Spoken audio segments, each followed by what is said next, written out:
Ladies and gentlemen, welcome back to another episode of the Diary of a Trainee Psychological Wellbeing Practitioner, and this is Diary of a Trainee PWP Week 8, Episode 8, or Week 8, and can't believe it, Week 8, 8 weeks, that's 2 months since we started the program. This is all about week number 8, and yeah, time has sprinted. We've already, I think week 8, by the time I wrote this article, this blog, I think it was like Ramadan time. 10 days passed. It was Ramadan, and yeah, just gonna share with you what's been going on in week 8.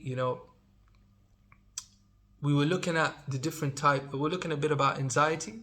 So we went through already. We've already covered low mood, depression, intervention, behavioral activation. With anxieties, we looked at, first of all, panic and phobias, and we looked at its intervention, graded exposure therapy, and how that works. And don't think I explained it much, but so with graded exposure therapy, in short, it's all about habituation. What is habituation? I know a lot of terminology. You guys use so many terminologies, doesn't make sense to us. All right. Graded exposure therapy is all about habituation. What is habituation? It's about gradually exposing yourself in grades. Graded exposure therapy is about exposing yourself to the thing that you fear, but in gradual steps, or in grades. Sorry, not just in gradual steps, but in a graded exposure based on grades. So looking at what is least fearful, to mid, and then to high. So what is the least thing that you feel? So like looking at a low fear, mid fear, high fear. All right.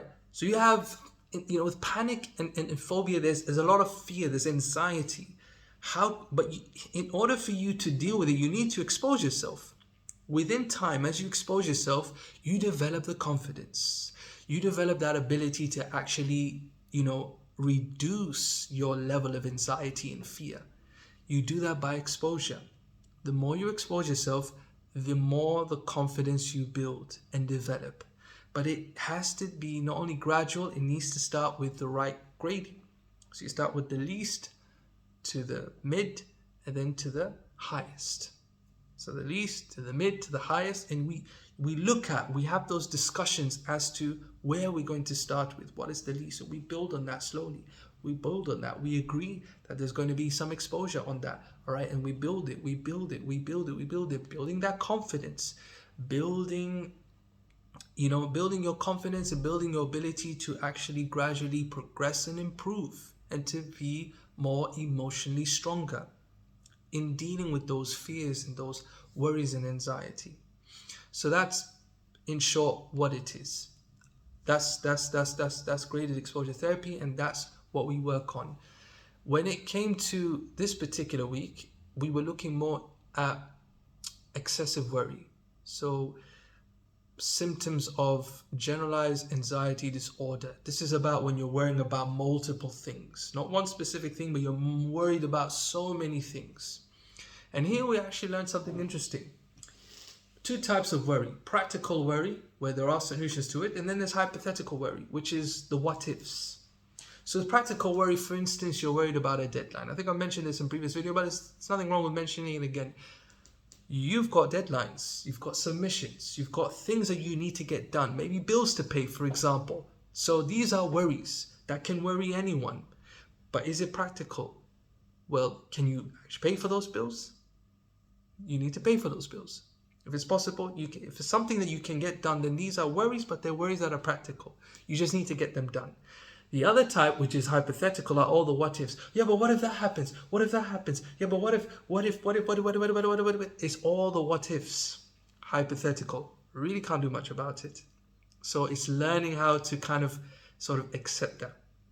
And there are ways to deal with that. So here we're touching on excessive worry, and the intervention for this is more about worry management. How do you manage your worry? How do you manage your worry? So I'm going through my notes, particularly, well, not notes, but mainly through the article, just to help me kind of like structure this video. And, most of the lectures this week were about supervision, professionalism, digital interventions. So getting us to understand remote therapy. or not just remote therapy being one of the digital interventions. We have remote therapy as one of them. We've got virtual therapy, which is, using Zoom, using platforms like Zoom, Teams.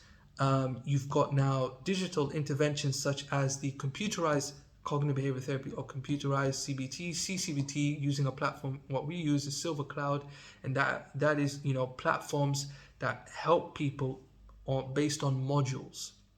You must have seen already by all these different applications, these new startups, these new applications where, therapy and all these interventions are starting to become, all through apps. You have these platforms that they use, which is absolutely amazing.